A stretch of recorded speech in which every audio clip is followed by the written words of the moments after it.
Yolg'iz ayol bo'lish zaiflik emas. Bu og'ir sinov. Bu jim o'tiladigan, ko'rinmaydigan, lekin yurakni sekin ezadigan sinov.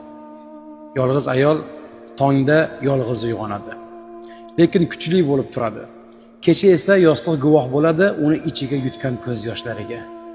U hammasi yaxshi deydi, lekin ichida kimdir holimni so'rasa edi degan nolani yashiradi. Yolg'iz ayolning yuki faqat yolg'izlik emas, unga jamiyatning savollari ham og'irlik qiladi. Qachon turmush qurasiz? Nega hali ham yolg'izsiz? Nega turmush qurmayapsiz? Kabi turli savollar uni hayotga nisbatan qiziqishini so'ndirib va uni ruhan ezib qo'yadi. Hech kim so'ramaydi, kutish charchatmadimi? Har kecha yuraging bilan qanday kurashyapsan degan savollarni bermaydi. Hamma faqatgina birgina savol bilan, qachon degan savol bilan murojaat qiladi. Yolg'iz ayol mehriga muhtoj, lekin nomusidan indamaydi. U sevishga tayyor, lekin noto'g'ri qo'liga tushishdan qo'rqadi.